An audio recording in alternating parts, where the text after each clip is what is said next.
Straight to the French newspaper review then, now here on France 24. Elena's with us here on set. Tunisian elections, it's one of our top stories today, of course, here on France 24, and it's also making the front pages of the papers. Hello again, Stuart. Yes, what role is Islam playing in the Arab revolutions? That's what La Croix is asking its readers on the front page. We can see these Ennahda voters in Tunisia yesterday with headscarves and Tunisian flags. But inside they ask if we should be worried, because if a moderate Islamist party is winning the biggest share of the vote in Tunisia on the same weekend that Libya's interim government tell its voters that their Sharia law will play a big part in the new Libya and the Muslim Brotherhood is on the rise in Egypt, then this is a trend. Should we be worried? Well, inside they say that Ennahda's victory doesn't necessarily mean Tunisians want more religion in public life. A lot of the Ennahda activists had a good, strong track record as anti-Ben Ali militants.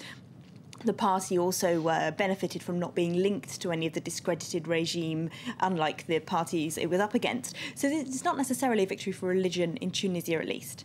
OK, well, some of the other papers a little bit less positive, though, aren't they? Yes, the Le Parisien, I would say, is a little bit sensationalist with its front page this morning. They've got the shadow of Islamists as a headline and a woman there in full Islamic dress on the front. Now, remember, this is being published in a French political context where Islam and women's dress in particular is very controversial. The burqa, of course, has been banned here in France. If we have a look at the cartoon on the inside of that paper, they've got a man handing a woman a burqa and saying, the Arab Spring is over, it's getting cold, I'd put this on if I were you. Now, are they, exaggerating a little bit here? They do speak to an expert on the inside, if we can have a look at his interview as well, who says, actually, the Ennahda are a very moderate party, they're not linked to Saudi Arabian Wahhabist Islamism, and it's very unlikely they are going to be forcing women to wear the veil. Anyway, even if they were going to, he points out that we as the West, even if we don't like Islamist parties, we don't have the right to tell Tunisians how they should be voting. And Libération, they're asking if the two-thirds of Tunisian voters, rather, who didn't vote for Ennahda, whether they're going to feel rather alienated by all this. Yes, the headline here is that Tunisia turns green, but they do point out inside that two-thirds of voters picked secular parties, and they're worried that they might be feeling a bit uncomfortable with this result. Again, they talk to Ennahda voters on the inside who point out that they don't wear the veil, they don't smoke or drink, they don't want to impose Sharia law on other people. But they also talk to secular people, including a feminist activist who says that she doesn't believe Ennahda is actually going to do what it says it will, and she actually doesn't think they're keen on free speech. And you've got another African story in some of the papers, haven't you?